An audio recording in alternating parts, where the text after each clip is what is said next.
Hello everyone, welcome to सीखने का सफर। और आज हम सीखने वाले हैं लीड कोड का 1037 क्वेश्चन, जो कि ज्यादा मुश्किल नहीं है, इजी ही है। Valid boomerang.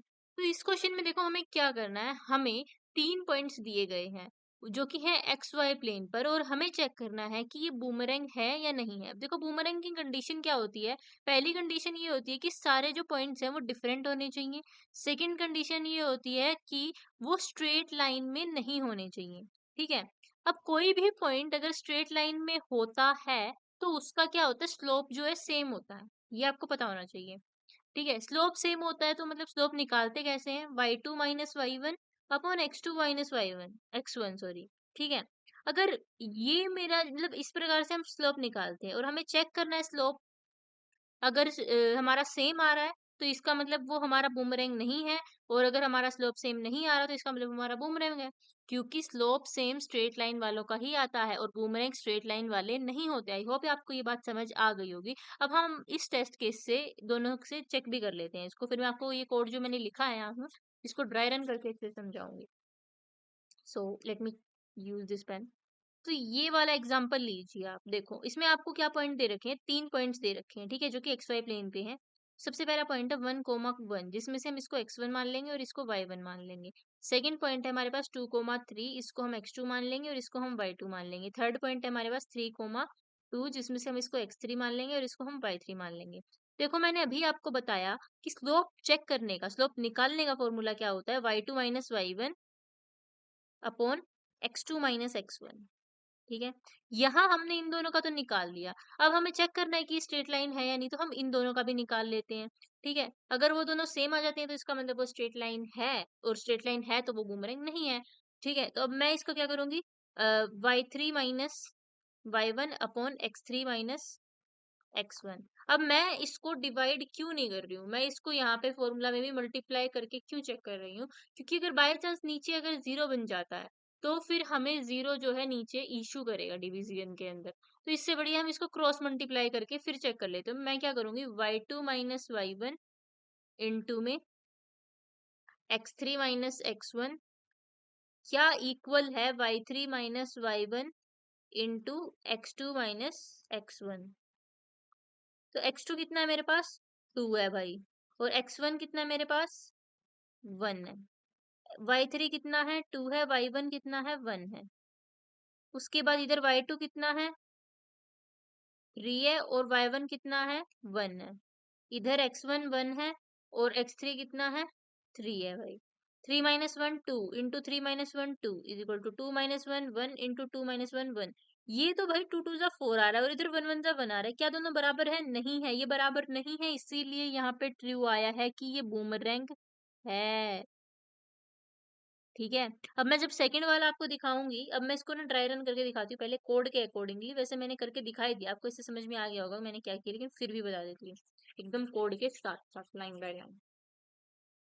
तो देखो अब मैंने कोड में क्या किया, अब मैंने जो आपको अप्रोच बताई कि हम इसको कैसे करने वाले हैं, अब मैंने कोड में भी यही किया, क्योंकि हमें 3 पॉइंट्स हमें पता है कि हमें फिक्स दे रखे हैं। तो जैसे ही मैं एक बार इसको खोल के लिख देती हूँ, 1,1 दे रखा है। ठीक है, जब आप इसको एज अ 2D एरे देखो, अब आपने अगर 2D एरे पढ़ा होगा तो आपको पता होगा कि, एक सेकेंड में लिख लो इसको, 2,2 एंड हेयर इज 3,3।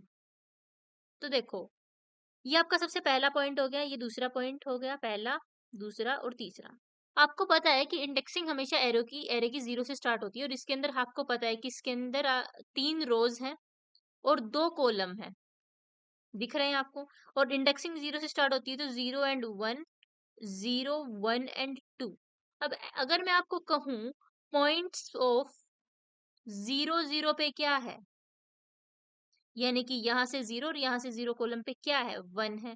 फिर मैं अगर आपको कहूँ पॉइंट्स ऑफ 0,1 पे क्या है, यानी कि यहाँ से 0 और यहाँ से 1, तो वहां पे भी 1 है। अगर मैं आपको कहूँ पॉइंट्स ऑफ 1,0 पे क्या है, तो यहाँ से 1 और यहाँ से 0, ये 2 है।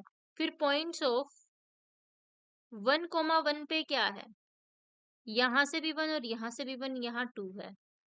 पॉइंट्स ऑफ 2,1 पे क्या है, सॉरी 0 पे क्या है, 2 यहाँ से 0 यहाँ से, ये है 3। फिर पॉइंट्स ऑफ 2, 1 पे क्या है? यहाँ पे भी 3 है जी। आपने लिख लिया। अब मैंने आपको क्या कहा था, ये x1 मान लेते हैं, ये y1 मान लेते हैं, x2, ये y2, ये x3, क्योंकि ये xy प्लेन पे है। तो सेम वही प्रोसेस मैं यहाँ करूँगी कि मैं इसको x1 मान लूँगी, इसको y1 मान लूँगी, इसको x2 मान लूँगी, इसको y2 मान लूँगी, इसको x3 मान लूँगी और इसको y3 मान लूँगी। वही सेम चीज़ मैंने कोड में लिख दी एज़ इट इज़। फिर मैं इसको चेक कर लूँगी स्लोप वाले फ़ॉर्मूले से कि ये स्लोप नहीं है, तो फिर हमारा ये बूमरैंग है, वरना ये हमारा बूमरैंग नहीं होता अगर स्लोप होता तो। अब उसको चेक करने का तरीका मैं बता चुकी हूँ। अब यहाँ पे अगर मुझे वही चेक करना हो, तो मैं क्या करने लगूँगी? सबसे पहले मैं क्या करूँगी, इस फ़ॉर्मूला के अकॉर्डिंग चलते हैं, यहीं से देख के, ठीक है? x2 माइनस x1, x2 कौन है? ये है x1, तो मैंने क्या किया, 2 माइनस 1 यानी कि 1 इनटू में y3 माइनस y1, y3 कौन है? ये है, ये y3 है और y1 कौन है? ये है, तो 3 माइनस 1 कितना होगा? 2। क्या ये नॉट इक्वल टू है? अगर ये नॉट इक्वल टू होगा तो ट्रू आ जाएगा और नहीं तो फॉल्स आ जाएगा। अब y2 माइनस y1, y2 कहाँ है आपका? ये रहा y2 और y1 ये रहा 2 माइनस 1 यानी कि 1 इनटू में x3 माइनस x1, x3 क्या है? 3 है और x1 क्या है? 1 है। 3 माइनस 1 2। तो ये भी 2 इंटू 1 2 हो गया और ये भी 2 इंटू 1 2 हो गया, बट ये तो इक्वल हो गए। अगर ये नॉट इक्वल होता तो हमारा आंसर ट्रू आता, बट ये इक्वल है तो हमारा आंसर क्या आ जाएगा? फॉल्स।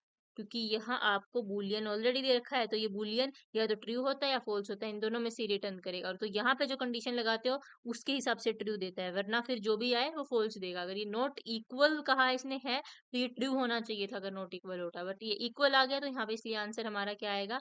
फॉल्स आएगा, जो कि हमारा यहाँ पे ऑलरेडी आंसर है।